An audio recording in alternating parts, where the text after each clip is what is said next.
Brian Massie, 8196 Rainbow Drive, just an average citizen. I want to remind the commissioners, perhaps Commissioner Tyler did not hear it, but former Commissioner Ron Young shared his experience, what he has learned after 20 plus years, in public service. He said the two top priorities of government is to grow and to protect itself. The two top priorities of any elected official: promote their careers and protect themselves.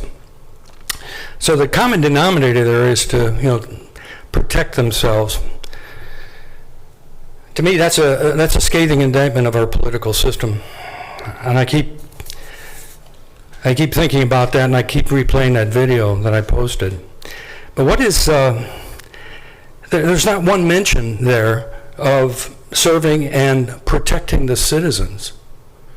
So I asked myself, what really is protection? What are the citizens expecting of their government to do? And this is not any indictment on the commissioners. I look at all of the elected officials, whether they're trustees or council, people.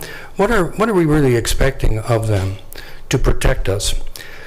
If I were to ask that, they'd probably say, well, we provide police, fire, and roads. Well, I think there's another protection that the citizens are really expecting, and that's financial protection.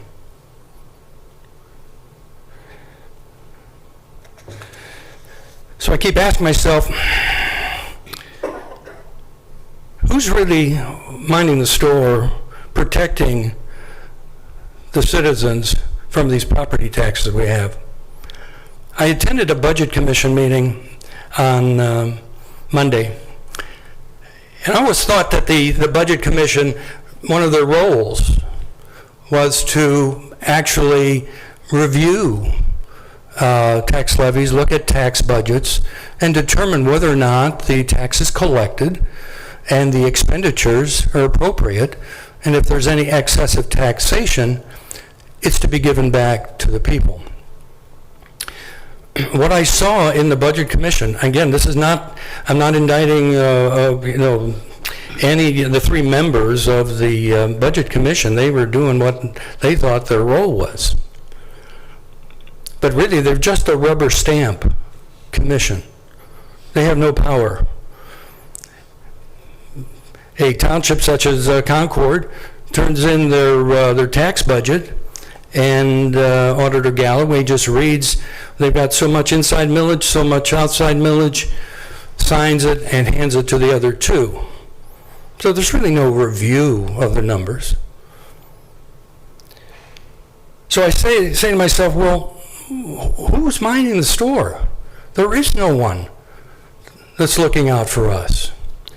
And I have to say, Commissioner Plecnik and Commissioner Tyler, I'm disappointed that you both didn't call me when I left two messages and asked to discuss what you feel is the role of the Budget Commission.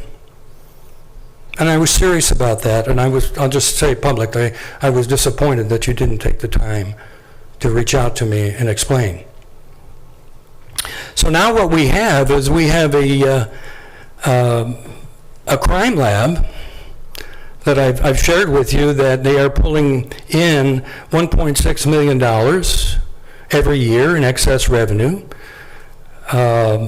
Prosecutor Colson believes that it's justified because he doesn't want to go back to the taxpayers. He wants to accumulate cash so that he doesn't have to go back for 15 to 20 years. And he's saying, well, now that the taxpayers have passed it, nobody can touch it.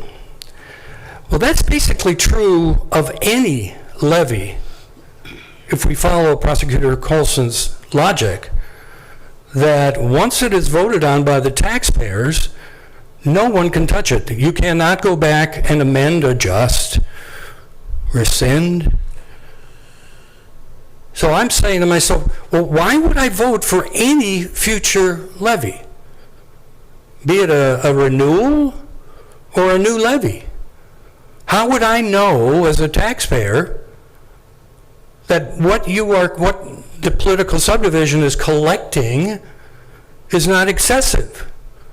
And if they happen to make a mistake and collect too much tax, for whatever reason, nobody can give it back to the taxpayers, according to Prosecutor Colson, because they can't adjust it. It was voted on by the people. So I'll just tell you publicly, I won't be voting for another property tax levy in Lake County. I don't care if it's a renewal, a school, whatever it is. And I'm suggesting to the people of Lake County to ask yourself, who's protecting you financially with these property taxes?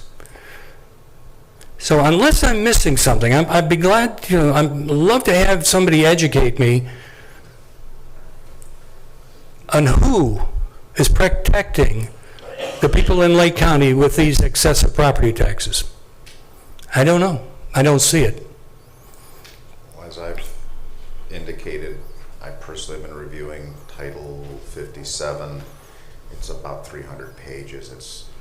I have also. It's an engaging read. I say that with dripping sarcasm. It's all legal stuff. I'm looking over at our lawyer here. I'm not prepared to be offering up any kind of legal interpretations or opinions. I know that these statutes are, in some cases, they appear to be conflictual. I know that there are appellate court opinions that look one direction. We have a Supreme Court direction that goes another, which shows the order of precedent. Other than, for example, this Board of Commissioners being the taxing authority, we have no say in any of this. I can throw this to Mr. Hackman if you want to add to any of this, but I don't know my colleagues if you have anything you want to add, but this really comes down to who's the taxing authority. If the voters approve, which is the mechanism that gets referred to routinely, it's that the accountability comes back to the taxing authority itself. I missed something, Commissioner. The commissioners are taxing authorities for Deepwood? No, we are not. That would not be us. We would Adams Board? We would be taxing authorities for, I believe, Adams Board. I believe the crime lab, as a couple of examples. The senior levy, that would be us. I see. Those are the kinds of things that we would be the taxing authority for. Well, I'm going to make this I feel so strongly about this, I'm going to make this an issue, and for those that are running for the commissioner's seat.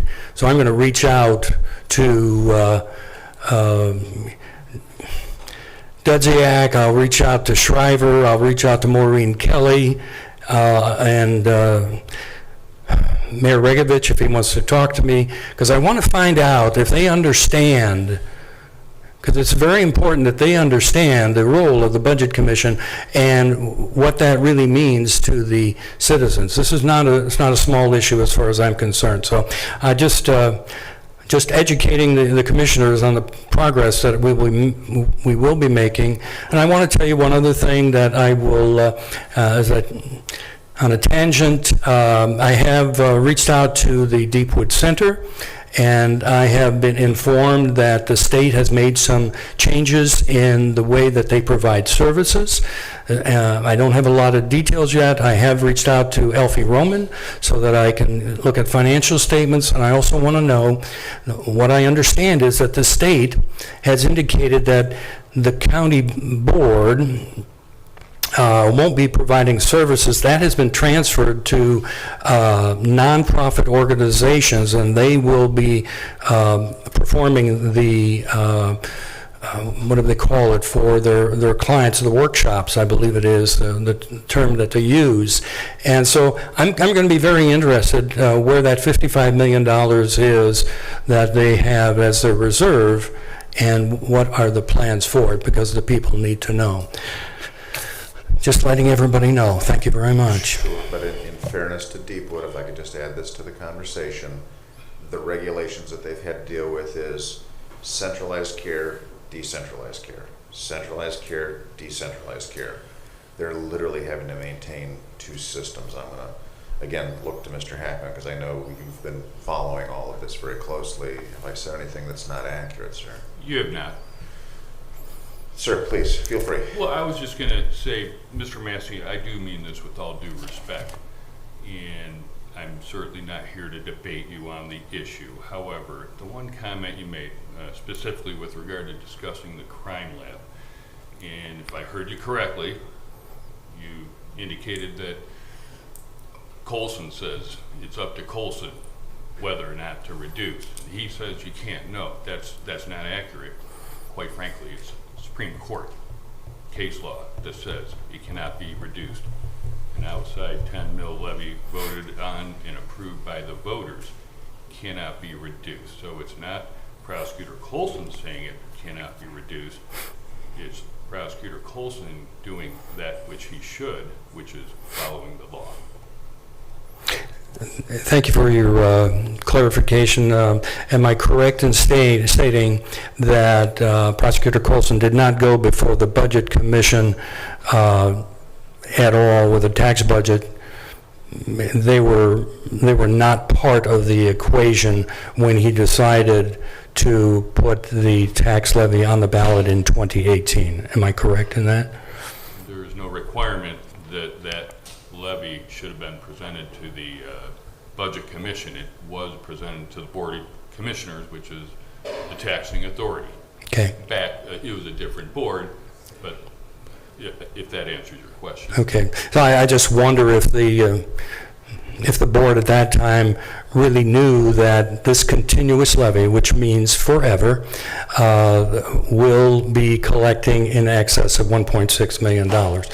You don't have the answer for that, but to me, it's Prosecutor Colson deemed it necessary to have a crime lab because he needed more money because he said he wanted the crime lab to grow, which is in line with what former Commissioner Young.